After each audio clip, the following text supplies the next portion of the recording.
Olá, eu sou o professor Thiago Mário, trabalho com Química no Colégio Impacto e a gente vai enfrentar essa quarentena mostrando que a educação está viva, está forte e respirando ainda a todo vapor. Na aula de hoje vamos falar sobre Química Orgânica. Valeu! Então, nesse momento difícil de quarentena, o Colégio Impacto está mostrando que a educação está viva, está forte e a gente vai passar por esse momento difícil. Podem contar com o Colégio Impacto, podem contar com o professor Thiago Mário. Vamos de Química? Meus amigos, a aula de hoje é sobre Química Orgânica, tá? A gente vai fazer uma introdução sobre a Química Orgânica, falar sobre o seu histórico, sobre as principais características iniciais da Química Orgânica. Bem? Veja só, um breve histórico. Lá no século XVIII, o Scheele conseguiu isolar algumas substâncias, ele conseguiu extrair algumas substâncias de materiais orgânicos, tá? Ele isolou o ácido tartárico, retirou o ácido tartárico da uva, o ácido cítrico do limão, o ácido lático do leite, glicerina, tá? Da gordura, ele retirou a ureia da urina. Ele começou a desenvolver técnicas para extrair substâncias de materiais orgânicos. Isso veio a ser importantíssimo no futuro bem próximo, tá? Esse aí é o Scheele, tá? E o Torben Olof Bergman, esse cidadão aí, foi o primeiro a separar a química em dois grandes mundos. O mundo da química orgânica e o mundo da química inorgânica, tá bom? A química orgânica seria a química que envolve as substâncias presentes em organismos vivos, substâncias químicas presentes em organismos vivos, e a química inorgânica seria a química relativa ao reino mineral, tá? Aos componentes de rochas, por exemplo, de seres inanimados. Esse daí é o Bergman, tá? O Carl Wilhelm Scheele e o Torben Bergman. Em seguida veio um dos nomes mais importantes da história da ciência, o Lavoisier. Lavoisier, ele é considerado o pai da química moderna, quando a alquimia migrou de vez para a química através das medições precisas que ele e outros cientistas faziam na época, do método científico, inclusive. Então, Lavoisier, ele percebeu uma relação interessante entre todos os compostos químicos que são retirados de organismos vivos. Que semelhança é essa? Todos os compostos químicos que eram extraídos de matéria orgânica continham o elemento químico carbono. Como você consegue ver aqui no slide, ó, o ácido tartárico tem presença de carbono, está lá a fórmula C4H6O6. O ácido cítrico tem presença de carbono, C6H8O7. Então, o carbono é o grande protagonista da química orgânica. Todos os compostos orgânicos têm carbono em sua composição. Os outros elementos podem até variar a composição, mas o carbono sempre está lá. Então foi com Lavoisier que veio a definição de que a química orgânica é a química que estuda os compostos que apresentam carbono na composição. Bom? Continuando a nossa historinha, tá aí a imagem do Lavoisier, o Berzelius teve um papel muito importante nessa história. Qual foi o papel do Berzelius? Ele lançou a famosa teoria da força vital. Por essa teoria, os compostos orgânicos só podem ser produzidos por organismos vivos, pelo metabolismo, né, no interior do organismo vivo. Por exemplo, a ureia, que a gente vai falar muito em breve. A ureia é um composto orgânico. Pela teoria da força vital, a ureia, por ser um composto orgânico, só poderia ser produzida em organismos vivos. Em outras palavras, seria impossível produzir ureia em laboratório. Pela teoria da força vital, somente organismos vivos teriam essa suposta força vital concedida por Deus para produzir os compostos orgânicos. Então, era impossível, era inconcebível na época você conseguir produzir um composto orgânico em laboratório. Bom, essa teoria da força vital, lançada pelo Berzelius, ela veio a cair por terra a partir de um cidadão chamado Wöhler. Esse aí é o Berzelius. Em seguida veio o Friedrich Wöhler. E olha só, o Wöhler, lá em 1828, conseguiu a seguinte reação química. ele utilizou uma substância inorgânica, que é um sal conhecido por cianato de amônio, e conseguiu, em laboratório, converter cianato de amônio em ureia, que é um composto orgânico. Ele produziu um composto orgânico em laboratório. Isso prova que a teoria da força vital não é correta. É possível sintetizar, produzir artificialmente compostos orgânicos. Não são apenas os organismos vivos que têm a tal força vital para produzir esses compostos, tá bom? Então, com a síntese da ureia, aí protagonizada pelo Wöhler, transformou cianato de amônio em ureia, gerou composto orgânico em laboratório, a teoria do Berzelius, da força vital, caiu por terra, tá bom? Esse daí, da imagem, é o Friedrich Wöhler. Prosseguindo a nossa conversinha. Com a queda da teoria da força vital, com a ideia de que é possível sintetizar compostos orgânicos em laboratório, com a ideia de que todos os compostos orgânicos têm um elemento químico em comum, que é o carbono, surge aí as bases fundamentais para o surgimento da química orgânica de fato. Veio agora o William Kolbe. Qual foi a grande contribuição do William Kolbe? Ele desenvolveu métodos que possibilitaram sintetizar vários compostos orgânicos em laboratório. Entre eles, o ácido acético, é um composto orgânico, ele conseguiu produzir ácido acético a partir de seus elementos. O ácido acético é um composto orgânico formado por carbono, hidrogênio e oxigênio. Tá? Para quem não sabe, o ácido acético é o principal componente que a gente conhece hoje por vinagre.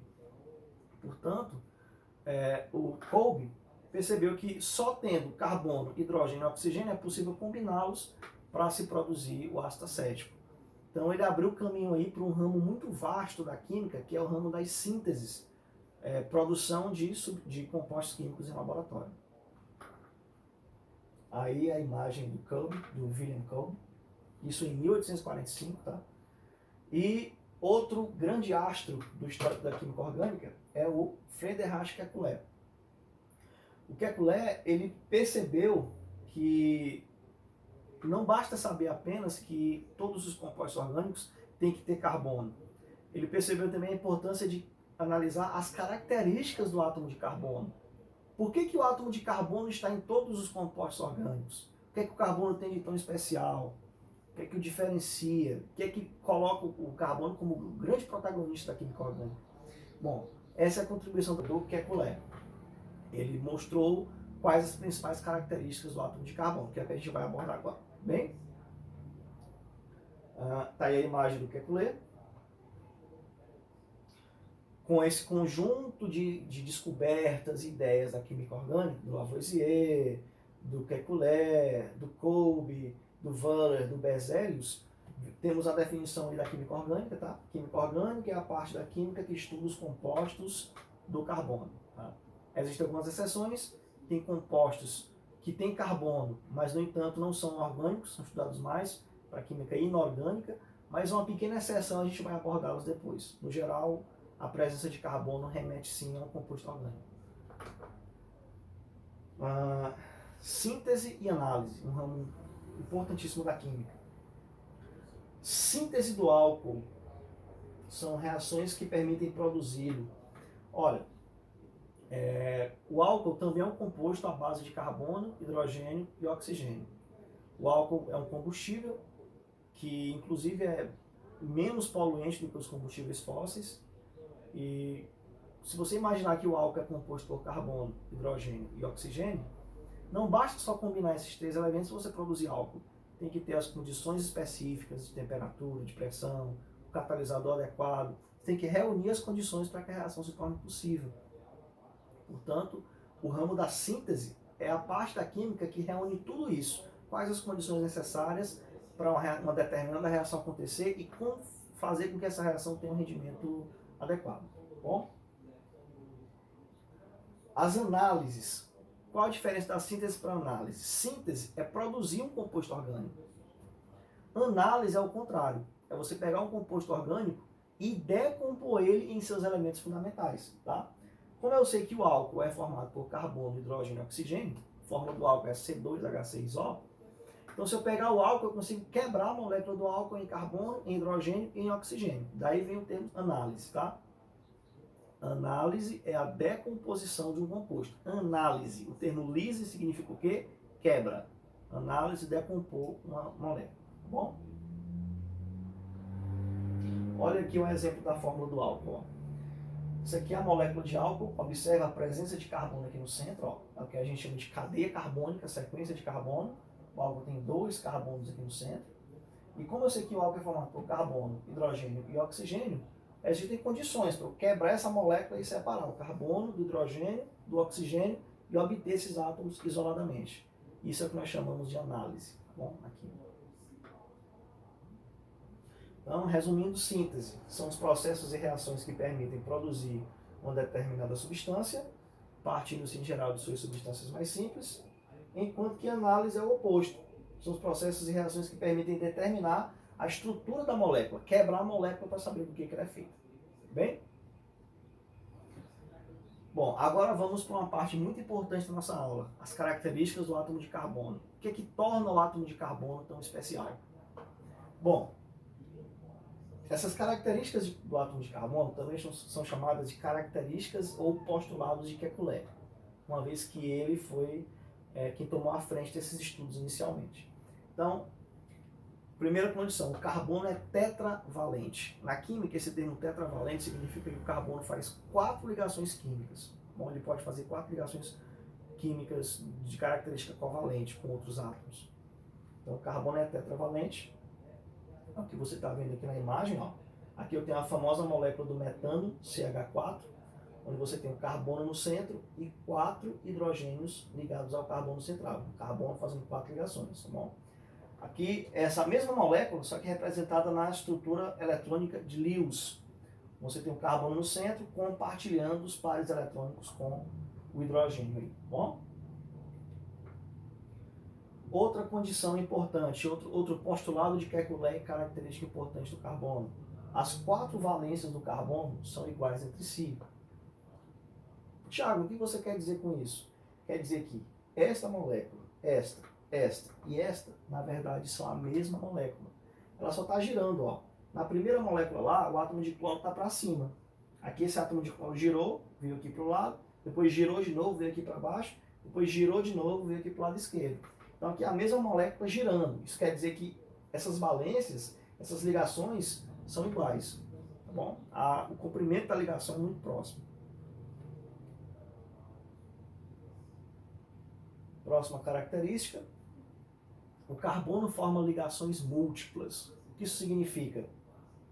Bom, no primeiro postulado, o carbono faz 4 ligações. O carbono é tetravalente. Só que essas 4 ligações podem acontecer de diferentes formas. O importante é que o total seja 4 ligações. Só que o tipo de ligação pode mudar. Ela pode ser simples, dupla, tripla. Como esse caso aqui, ó. Se você analisar esse carboninho aqui, ó, ele tem no total 4 ligações. 2 ligações simples aqui para um lado e a ligação dupla para o outro. Então, ele tem 4 ligações, porém, parte das ligações são duplas e parte simples. E o carbono pode fazer também ligações triplas, ó, simples junto com tripla. Ele pode fazer dupla junto com simples, ou pode fazer todas as ligações simples. Portanto, o importante é ter 4 ligações. Elas podem ser de característica simples, como você está vendo aqui, pode ser de característica de ligação dupla, ou mesmo de ligação tripla. O carbono liga-se a várias classes de elementos químicos. O que isso quer dizer?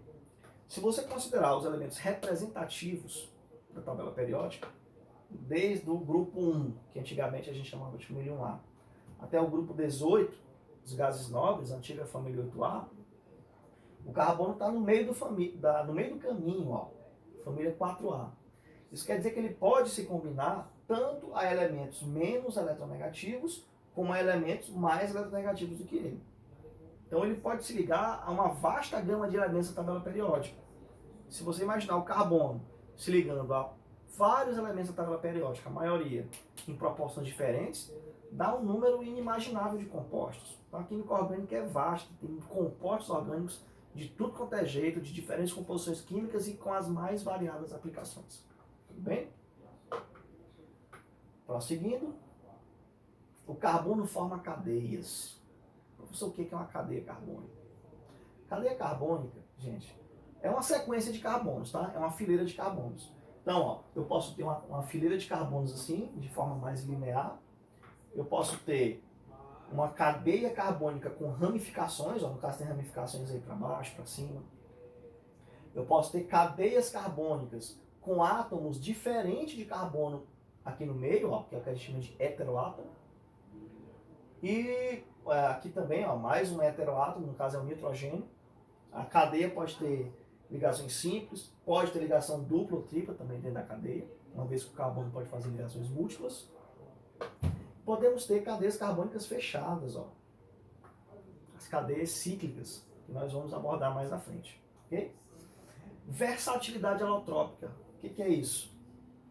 Veja bem, quando a gente diz versatilidade alotrópica, quer dizer que o carbono ele tem diferentes versões na natureza. Existem diferentes substâncias simples que são formadas exclusivamente por carbono.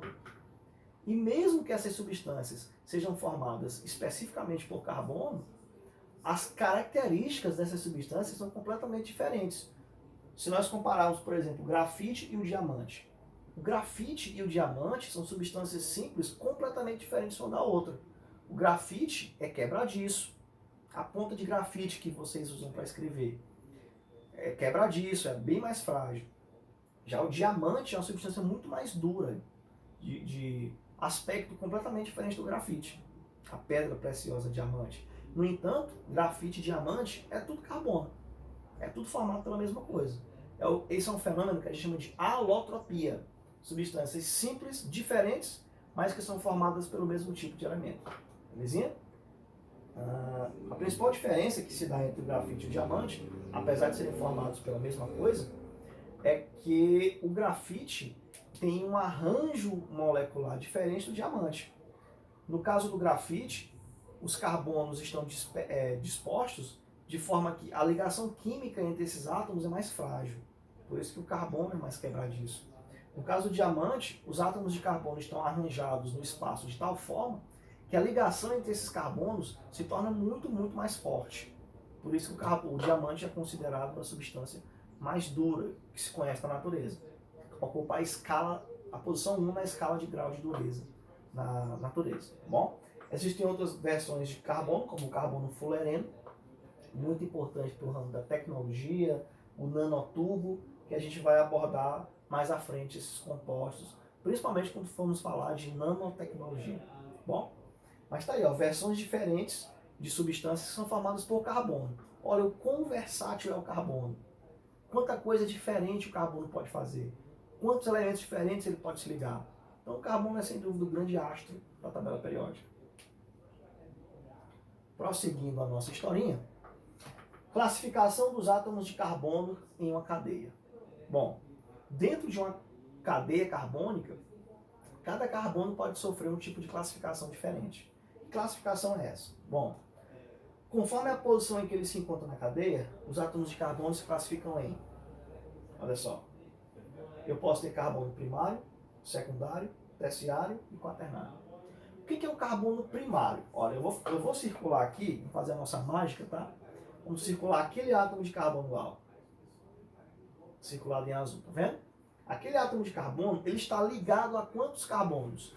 Observa que esse átomo aqui, ele está ligado a apenas um carbono. Só tem um carbono ligado diretamente a ele. Eu vou circular também aqui, ó. Observa aí a situação. Se nós voltarmos aqui no slide, observa que esse carbono em azul, ele só tem um carbono ao lado dele, que é esse carbono circulado em vermelho. Então esse carbono em azul é primário. Carbono primário. Olha esse outro carbono aqui da ponta, ó. Esse carbono aqui. Ele tem quantos carbonos ligados diretamente a ele? Só tem esse aqui, ó, que eu vou circular agora. Observa. Esse carbono em azul só tem esse carbono aqui ligado diretamente a ele. Então é um carbono primário. Bom, carbono primário é um carbono que só tem ou um outro carbono ligado diretamente a ele, ou então ele não tem nenhum carbono ligado a ele. Ele é o único carbono da estrutura. É o carbono primário. Já o carbono secundário é aquele carbono que tem dois átomos de carbono ao redor dele, ligado diretamente a ele. Observa aqui, ó. Se eu circular esse átomo de carbono aqui, em azul, Quantos átomos de carbono estão ligados diretamente a ele? Tem um do lado esquerdo e um do lado direito, ó. Observe. Tem esse carboninho aqui do lado esquerdo e esse carboninho aqui do lado direito, ó. Eu tenho 2 carbonos ligados a esse carboninho azul. Então esse carbono aqui é secundário, ok? Temos ainda esse caso aqui, ó. Esse carbono aqui marcado em azul, ele tem 3 carbonos ao redor. Então é um carbono terciário. Observe, esse carbono em azul, ó, ele tem esse primeiro carbono ligado a ele, tem esse segundo carbono ligado a ele e tem esse terceiro carbono ligado a ele. Então esse carbono em azul é um carbono terciário. No caso do carbono quaternário, como o próprio nome sugere, carbono quaternário é aquele carbono que está ligado a 4 outros átomos de carbono ao seu redor. Observe esse carbono aqui do centro. Ó. Vou marcar ele em azul. Observe. O carbono está marcadinho em azul. Em volta desse carbono tem 4 outros átomos de carbono. Ó. Primeiro carbono. Se fosse só esse daqui, esse carbono seria primário. Com 2 carbonos ligados a ele, ele passa a ser secundário. Com 3 carbonos ligados a ele, ele passa a ser terciário. E, como esse cara tem 4 carbonos ligados a ele, ó, esse carbono aí é quaternário. Então, carbono primário está sozinho ou está ligado só a um carbono. Carbono secundário está ligado a 2. Carbono terciário está ligado a 3 carbonos. E o carbono quaternário é aquele que tem 4 carbonos ligados diretamente a ele. Belezinha? E, para finalizar essa nossa aula, observa só. Temos aqui uma molécula. Essa molécula tem aí um total de 15 carbonos, tá bom? E a gente vai classificar alguns desses carbonos. Eu vou marcando o carbono e a gente vai classificá-los. Vamos lá para a nossa mágica. Eu vou marcar agora o carbono de número 6. Observe ele sendo circulado aí.